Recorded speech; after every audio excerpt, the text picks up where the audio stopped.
Record کے معاملے پر پاکستان کی بڑی کامیابی۔ عالمی بینک کے ثالثی فورم ICSID نے پاکستان کو $6 ارب جرمانے پر حکم امتناع جاری کر دیا۔ جولائی 2019 میں ICSID ٹرائیبیونل نے آسٹریلوی کمپنی کے حق میں فیصلہ دیا تھا۔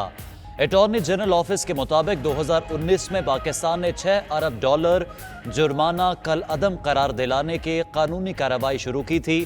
ریکارڈ معاملے پر حتمی سماعت مئی 2021 میں ہوگی۔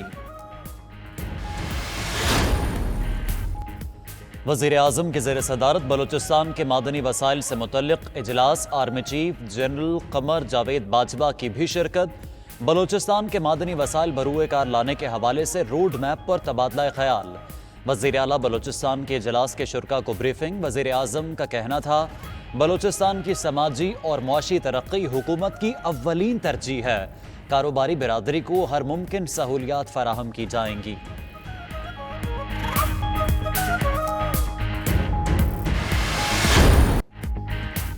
عمران خان کا عالمی برادری سے ماحولیاتی تبدیلیوں کا مقابلہ کرنے کے لیے مشترکہ حکمت عملی مرتب کرنے کی پھر اپیل۔ چوتھی سالانہ آسٹریلین ورلڈ سمٹ سے خطاب میں وزیر اعظم نے کہا، گلیشیئرز ہیں سائبیریا اور یورپ میں درجہ حرارت بڑھ چکا ہے۔ اگر دنیا نے اب بھی نوٹس نہ لیا تو آئندہ نسلیں خطرے میں پڑ جائیں گی۔ Army chief general Qamar Javed Bajwa کا چین کے سفیر ژاؤ جنگ کے اعزاز میں الوداعی عشائیہ۔ ISPR کے مطابق دو طرفہ تعاون، علاقائی سلامتی، باہمی دلچسپی کے امور پر گفتگو ہوئی۔ Army chief general Qamar Javed Bajwa کا چینی سفیر کی خدمات پر اظہار تشکر۔ آرمی چیف نے چینی سفیر کے دو طرفہ تعلقات کو مزید مستحکم بنانے، دفاع اور سلامتی امور میں تعاون کو سراہا۔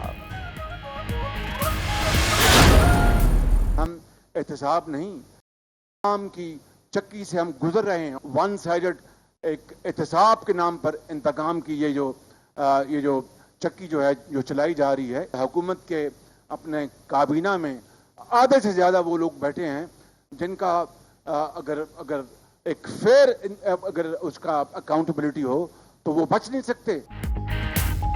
حالات نے پھر منفی ٹرن لیا۔ سیاسی جماعتوں کے مہم سے ماحول آلودہ ہو چکا۔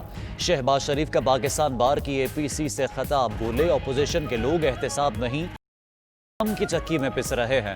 اگر حقیقی احتساب ہو تو آدھی کابینہ فارغ ہو جائے۔ بلاول بھٹو نے کہا، پہلے پارلیمنٹ اور پھر ملک کو آزاد کروائیں گے۔ اسپیکر نے گنتی کروانے کا آئینی مطالبہ نہیں مانا، سوچنا ہوگا کب تک ربڑ سٹیمپ پارلیمان کو رکھنا ہے۔ FATF قانون سازی حکومت کی بڑی فتح ہے، بل اور نیب کیسز پر نہیں کیا۔ شیخ رشید کہتے ہیں، مشترکہ اجلاس میں 38 ممبر کم تھے، ان کو رگڑ دیا۔ جو بل نہیں بھی منظور ہونے والے تھے حکومت نے منظور کروا لیے۔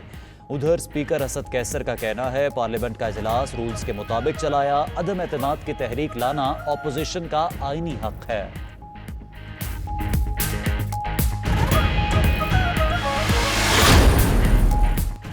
امریکی صدر کو بائیں بازو کی سوچ رکھنے والے کہنے لگے۔ ڈونلڈ ٹرمپ نے حب الوطنی کے ایگزیکٹو آرڈر پر دستخط کر دیے۔ کہتے ہیں، اسکولوں میں بائیں بازو کی آئیڈیالوجی طلباء کو اپنی تاریخ سے جانب مائل کر رہی ہے۔ ایگزیکٹو آرڈر حب الوطنی کی تعلیم کو فروغ دے گا۔ پروجیکٹ 1619 کو قرار دے دیا۔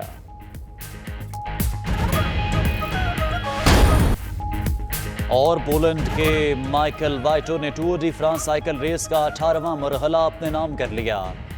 وائٹو اسکی نے مقررہ فاصلہ 4 گھنٹے 47 منٹ 33 سیکنڈ میں طے کیا۔ سلوانیا کے پریموز کی ریس میں مجموعی برتری برقرار۔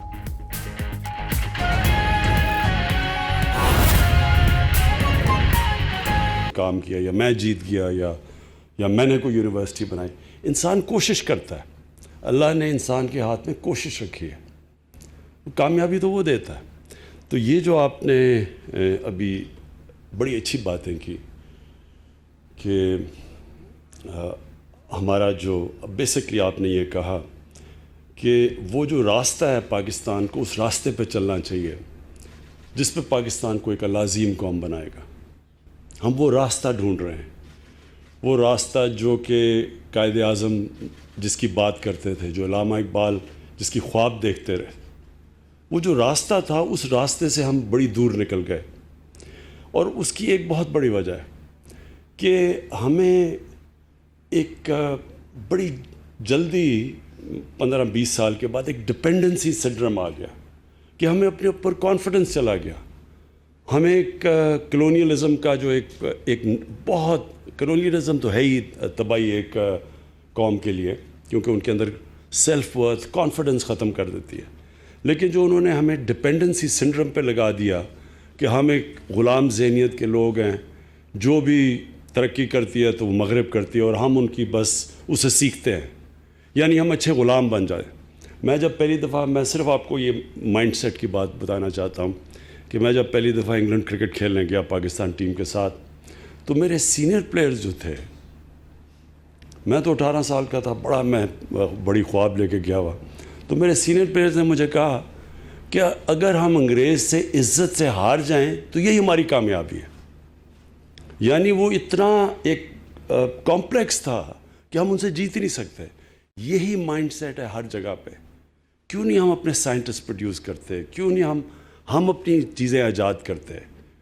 کیوں نہیں ہم کسی فیلڈ میں اپنے پیٹنٹس بناتے؟ جس طرح یہ مائکروسافٹ ہے یا یہ فیس بک ہے، یہ ان کی میں ورتھ دیکھ رہا ہوں، ہمارا سارا بجٹ سال کا 40-50 ارب ڈالر ہوگا، 60 ارب ڈالر ہوگا. اس کی ایک کمپنی کی ورتھ 2000 ارب ڈالر ہے. کیونکہ جو آپ نے بات کی کہ وہ ٹیکنالوجی، انوویشن اس طرف نکل گئے ہیں، اور ہم ایک بس جو وہاں سے ہمیں چیز آتی، ہم کاپیز بن گئے کہ ہم ایک غلام ذہنیت کے لوگ ہیں، جو بھی ترقی کرتی ہے تو وہ مغرب کرتی ہے اور ہم ان کی بس اسے سیکھتے ہیں، یعنی ہم اچھے غلام بن جائیں. میں جب پہلی دفعہ، میں صرف آپ کو یہ مائنڈ سیٹ کی بات بتانا چاہتا ہوں کہ میں جب پہلی دفعہ انگلینڈ کرکٹ کھیلنے گیا پاکستان ٹیم کے ساتھ، تو میرے سینئر پلیئرز جو تھے، میں تو 18 سال کا تھا، میں بڑی خواب لے کے گیا ہوا، تو میرے سینئر پلیئرز نے مجھے کہا کہ اگر ہم انگریز سے عزت سے ہار جائیں تو یہی ہماری کامیابی ہے. یعنی وہ اتنا ایک کمپلیکس تھا کہ ہم ان سے جیت ہی نہیں سکتے. یہی مائنڈ سیٹ ہے ہر جگہ پہ. کیوں نہیں ہم اپنے سائنٹسٹ پروڈیوس کرتے؟ کیوں نہیں ہم اپنی چیزیں ایجاد کرتے؟ کیوں نہیں ہم کسی فیلڈ میں اپنے پیٹنٹس بناتے؟ جس طرح یہ مائکروسافٹ ہے یا یہ فیس بک ہے، یہ ان کی میں ورتھ دیکھ رہا ہوں، ہمارا سارا بجٹ سال کا 40-50 ارب ڈالر ہوگا، 60 ارب ڈالر ہوگا. اس کی ایک کمپنی کی ورتھ 2000 ارب ڈالر ہے. کیونکہ جو آپ نے بات کی کہ وہ ٹیکنالوجی، انوویشن اس طرف نکل گئے ہیں، اور ہم ایک بس جو وہاں سے ہمیں چیز آتی، ہم کاپیز، ہمارا سارا بجٹ سال کا 40-50 ارب ڈالر ہوگا، 60 ارب ڈالر ہوگا. اس کی ایک کمپنی کی ورتھ 2000 ارب ڈالر ہے. کیونکہ جو آپ نے بات کی کہ وہ ٹیکنالوجی، انوویشن اس طرف نکل گئے ہیں، اور ہم ایک بس جو وہاں سے ہمیں چیز آتی، ہم کاپیز بن گئے ہیں.